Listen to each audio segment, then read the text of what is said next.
नमस्कार दोस्तों, स्वागत है आप सबका डेली निफ्टी एनालिसिस पर। मेरा नाम है चिराग और अगर आप निफ्टी बैंक निफ्टी में रेगुलरली ट्रेड करते हैं तो इस चैनल को सब्सक्राइब करना मत भूलिएगा, क्योंकि यहाँ पर आपको रेगुलर अपडेट्स मिल जाएंगे। पिछले वीडियो में हमने निफ्टी के 15 मिनट चार्ट में समझा था, यहाँ से जो बाउंस है उसको हम ABC कंसिडर कर रहे थे, जिसमें A, B और इसको हम C मान रहे थे। वेव C का हमने रिट्रेसमेंट निकाला था 23 to 38% और ये रिट्रेसमेंट जो है हमने यहाँ से निकाला था, राइट। हमने बात की थी कि अगर शार्प डिक्लाइन 38% के अराउंड आता है तो उसके बाद करेक्टिव बाउंस में हम शॉर्ट का प्लान कर सकते हैं, लेकिन इस रेंज में अगर हमें एक करेक्टिव डिक्लाइन मिलता है तो वहाँ से फिर बाउंस की पॉसिबिलिटी बन जाएगी, राइट। और आज निफ्टी में हमें एक 3 वेव टाइप का डिक्लाइन देखने को मिला। इस 23% को उसने ब्रेक किया और वहाँ से हमें एक बाउंस भी देखने को मिला है। आज की अगर टेलीग्राम चैनल की अपडेट देखें तो हमने मॉर्निंग में अपडेट किया था कि इंटरेस्टेड हम बाइंग में नहीं है, वेट करेंगे कंफर्मेशन के लिए जहां पे भी हमें शॉर्ट का ट्रेड मिले, राइट।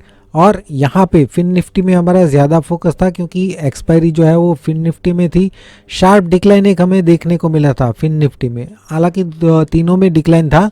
उसके बाद हमने प्लान फिन निफ्टी में किया था, ये डिक्लाइन के बाद एग्जैक्टली 38% के अराउंड इसने लो लगाया और उसका हमने रिट्रेसमेंट निकाला था 23 to 61%। इस रेंज में करेक्टिव बाउंस का हम वेट कर रहे थे और वहाँ पे हम यहाँ पे 61% के आसपास हमारा शॉर्ट का प्लानिंग था, वहाँ से हम एक डिक्लाइन एक्सपेक्ट कर रहे थे। और यहाँ पे ये जो है 38% तक भी इसने रिट्रेस नहीं किया। ये जब 38% के आसपास ट्रेड कर रहा था तब हमने मेंशन किया था कि ये करेक्टिव बाउंस ही लग रहा है, तो हम 61% के आसपास चांस ले सकते हैं, शॉर्ट कर सकते हैं, राइट। लेकिन ये प्रेजेंट लेवल से ही एक शार्प डिक्लाइन दे दिया जहाँ पे हमें मौका नहीं मिला शॉर्ट में एंट्री करने का, राइट। हमें थोड़ा सा ऊपर बाउंस अभी भी एक्सपेक्ट कर रहे थे और फिर डिक्लाइन एक्सपेक्ट कर रहे थे, लेकिन वहाँ पे हमें एक शार्प डिक्लाइन ऑलरेडी मिल गया।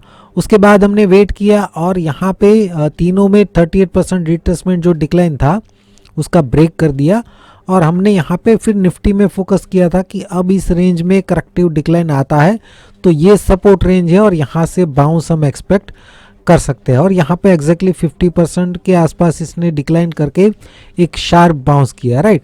तो ये यहाँ पे हमें एक बहुत ही फिर अच्छा ट्रेड मिल गया।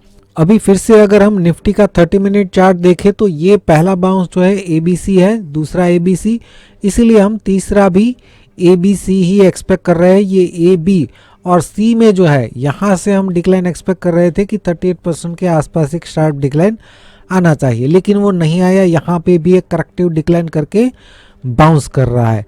तो अब यहाँ पे क्या हो सकता है, अब ये जो वेव सेकंड ABC जो है जिसको यहाँ से शुरू मान रहे हैं हम, उसको अगर हम स्मॉलर टाइम फ्रेम में देखें तो अभी भी हम इसको A और B कंसिडर कर रहे हैं और ये जो गैप्स है ये वेव C के 3 के अंदर ही कंसिडर कर रहे हैं।